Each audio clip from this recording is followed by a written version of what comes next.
ma force. Yes, you are my Lord. The only one. You are my listen, listen, listen. You are my Lord. Give you everything tonight. You are my Lord. You are my Lord. You are my Lord. You are my Lord. You are my Lord.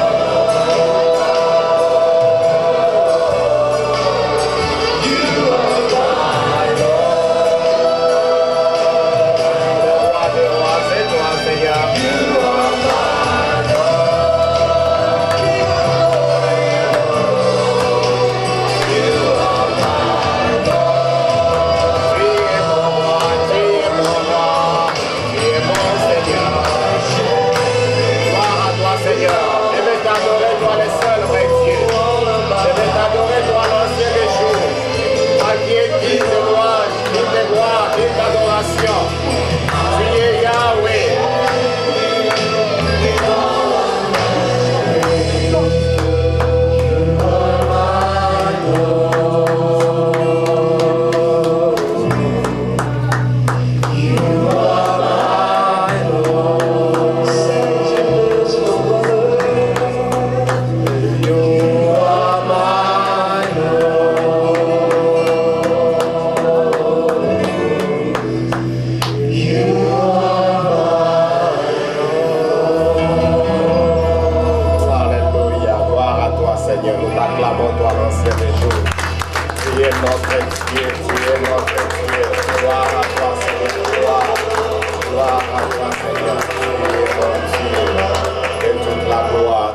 Seigneur, merci pour ta parole, merci pour ta présence, merci pour ta gloire, pour ta sainteté. Accepte-nous, Seigneur, et agrée-nous dans ta présence. Bénis ces instants et bénis ta parole. Au nom de Jésus. Amen. Que le Seigneur soit glorifié. Veuillez vous asseoir. Nous bénissons le Seigneur pour sa présence et pour la présence de chacun de nous. Alléluia. Nous sommes vraiment très heureux de nous revoir encore après plusieurs moments. Nous bénissons notre grand Dieu. Nous voyons les amis. Nous voyons la famille Strong Galangala qui est encore avec nous après 6 mois d'absence. Strong c'est un résident de la diaspora. Actuellement, il va d'abord en diaspora. Et puis comme vous êtes les Africains de la diaspora, lui aussi, c'est un Américain de la diaspora. Il va là-bas et puis il retourne. Que le nom du Seigneur soit glorifié. Bienvenue encore. Nous sommes heureux de vous voir. Je suis encore très heureux de voir notre ami Honoré. Vraiment un bon garçon. Que le Seigneur soit glorifié pour votre présence. Vous savez que Dieu ne fait rien au hasard. De la même manière que tu es honoré, Dieu va honorer ta présence aussi. Alléluia. Que le nom du Seigneur soit glorifié. Sois seulement attentif à ce que nous faisons, à ce que nous disons. Certainement, tu auras ta part. Vous savez, comme j'ai partagé avec un frère pendant la semaine, dans les livres du docteur Mike Murdock, la loi de la reconnaissance, il a développé certains sujets très importants, mais je me souviens lorsqu'il a parlé, par exemple, de l'offrande qui peut vous connecter à votre destinée. Cet homme de Dieu disait, chaque dimanche, chaque jour, vous pouvez vous présenter à l'église en train de faire régulièrement vos offrandes, mais il y aura un jour, une seule offrande va vous connecter votre vie avec votre destinée et votre vie changera. Alléluia. Amen. Voilà pourquoi il exhortait toujours les gens à être prêts. Vous savez, par exemple, la veuve de Sarepta, certainement, elle avait l'habitude de recevoir les gens. Certainement, elle était généreuse, mais un jour, l'offrande qu'il a connectée à sa destinée pour qu'elle manque de rien, c'est lorsque seulement elle était restée avec une petite chose qu'elle devrait manger avec son enfant pour attendre la mort. C'est pendant ce temps-là, pendant que eux, donc la veuve et son fils, devraient attendre la mort. C'est alors que le Seigneur a envoyé le messager pour la vie. Alléluia. Vous savez, Dieu peut vous surprendre. Il y a des choses qui peuvent se passer chaque dimanche par routine, mais il y a toujours un jour pour toi. N'oubliez pas que les peuples d'Israël ont marché pendant 40 ans, jour et nuit, dans le désert. 40 ans. Mais il a fallu un seul jour pour entrer dans la terre promise.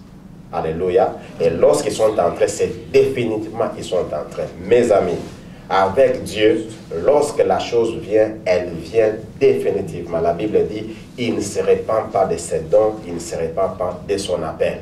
Lorsque Dieu a dit, aujourd'hui, je mets mon cachet sur cette affaire, il place, c'est scellé, c'est compris. J'ai aimé ce que Pilate a dit. Lorsque Pilate a trouvé qu'en Jésus-Christ, il n'y avait pas de faute, malgré qu'il était sous la pression, les hommes disaient crucifiez-les, crucifiez-les, crucifiez-les. Et les hommes disaient qu'il était en train de dire que. Mais Pilate, lorsqu'il a compris que cet homme n'était pas fautif, il a placé les écrits qui disent voici les rois des Juifs. Alors ils se sont plaints, ils disent non, écrit que cet homme disait qu'il était le roi des Juifs. Pilate a dit non, non, non, ce que j'ai dit reste ce que j'ai dit. Alléluia. Bien aimé, si un homme retient sa décision, à combien plus forte raison Dieu, lorsqu'il retient sa décision sur vous. Vous savez, vous pouvez avoir les dossiers qui passent dans les bureaux, mais lorsque les dossiers de votre vie a la signature de Dieu, personne ne peut l'effacer. Qui a dit gloire au Seigneur? Alléluia, alléluia. Que le Seigneur soit glorifié. Mes amis, personne n'effacera la signature de Dieu sur votre vie.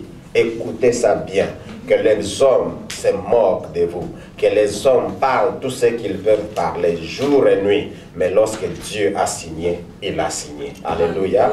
Et vous êtes partis. Et moi, je crois à ce Dieu-là. Je l'appelle le divin potier. C'est ce Dieu qui peut transformer une vie. La vie qui n'avait pas de forme, Dieu peut la refaire et donner la forme. J'ai aimé lorsque certaines personnes disent qu'il est le Dieu qui change les statuts des gens, jusqu'à changer les statuts d'un mort, et finalement le mort est devenu vivant. Dieu est capable de tout. Dieu est capable de tout.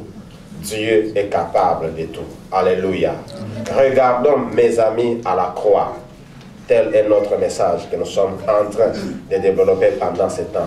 Regardons à la croix. Mes amis, retournons à notre source. Tout ce qui est déconnecté de sa source est appelé à sécher. Rentrons à notre source, retournons à notre source simplement, pas même pour toucher, mais pour regarder seulement. Alléluia, pour regarder seulement. Lisons Exode, chapitre 12.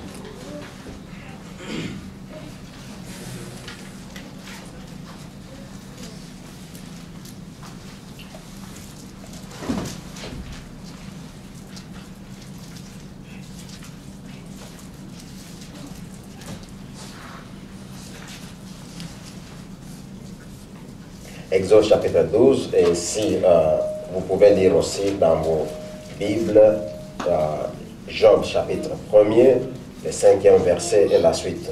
Mais lisons Exode à partir du 7e verset. Exode 12 à partir du 7e verset. On prendra de son sang et on badigeonnerait les deux montants et les linteaux de la porte des maisons où il sera mangé. On arrôtira la viande et on la mangera cette nuit-là avec des pains sans levain et des herbes amères. Vous n'en mangerez rien qui soit à moitié cuit ou bouilli dans l'eau. Tout sera rôti au feu, avec la tête, les pattes et les abats. Vous n'en garderez rien pour le lendemain. S'il reste quelque chose jusqu'au lendemain, vous les brûlerez. Verset 11. Vous les mangerez à la hâte, prêt à partir. La ceinture nouée au rein. les sandales aux pieds et les bâtons à la main. Ce sera la Pâque que l'on célébrera en l'honneur de l'Éternel. Je parcourrai l'Égypte cette nuit-là et je frapperai tout premier-né dans le pays, hommes et bêtes, et j'exercerai ainsi mes jugements contre tous les dieux de l'Égypte.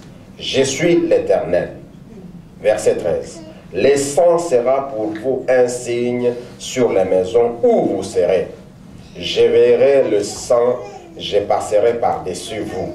Ainsi les fléaux des destructeurs ne vous atteindra pas lorsque je frapperai l'Égypte. Alléluia. La Bible dit, le sang sera le signe. Et lorsque je verrai le sang, je passerai par-dessus. Alors, les fléaux ne vous frappera pas. Les fléaux ne frappera pas à cause de la marque du sang. Parce que le sang servira de signe. Lorsque Dieu a créé Adam et Ève, frères et sœurs, il a créé au grand complet. Il lui a d'abord donné l'environnement dans lequel il devait vivre et il a créé Adam complet. Mais lorsque le péché est entré, lorsque Adam a péché, la mort et la maladie sont entrées. Nous allons voir cela dans Genèse 3. Mais malgré que l'homme a péché, Dieu est venu encore chercher l'homme. Il vient, il pose à Adam, où es-tu? Il vient à la recherche de l'homme. Dieu n'a pas voulu abandonner sa créature si précieuse. La créature à son image et la créature à sa ressemblance. Il n'a pas voulu abandonner. Voilà pourquoi, mes amis, je vous dis toujours, la manière dont Dieu vous voit, il vous voit très précieux à ses yeux. Alléluia. Et Dieu ne veut même pas vous abandonner. C'est pourquoi il dit, je ne vous abandonnerai point, je ne vous délaisserai point. Je serai avec vous tous les jours jusqu'à la fin des temps. Alors Dieu vient vers l'homme, vient chercher l'homme, alors que l'homme venait de perdre sa gloire. L'homme venait de perdre la divinité en lui. L'homme est tombé dans les péchés. La mort est entrée. La maladie est entrée. La souffrance est entrée. Mais Dieu vient. Et vers le verset 21 de ce même chapitre 3 de Genèse, Dieu va prendre la peau d'un animal pour remplir de sang. C'est-à-dire il va tuer lui-même un animal. Et cette peau remplie de sang, il vient, il couvre l'homme. Mes amis, lorsque Dieu lui-même, le Créateur, utilise le sang pour couvrir sa création, il veut déclarer à tout le monde la puissance qu'il y a dans le sang. Alléluia. Il veut déclarer à tout le monde la force qu'il y a dans le sang. Il veut montrer à Adam et au monde les plans de la rédemption. Il veut faire voir que la rédemption, la vraie rédemption, alors viendra par le sang. Dans la Bible, il est écrit que la vie est dans le sang. Voilà pourquoi, mes amis, nous devons maintenant regarder à la croix où le sang a été versé. À chaque endroit où on applique le sang, la maladie, la mort, la misère et autres choses sont appelées à partir à cause du sang qu'on applique, afin que la guérison, la vie, la joie, l'abondance entrent par le sang. Alléluia. Voilà pourquoi il est écrit qu'il vient pour donner la vie et la vie en abondance à ses brebis. Frères et sœurs, Dieu a révélé dans l'Ancien Testament la puissance du sang. Il a révélé à Adam, lorsque lui-même va prendre la peau qui était vraiment mouillée de sang pour les couvrir. Il a révélé à son fils, lorsque Abel va présenter l'offrande à Dieu,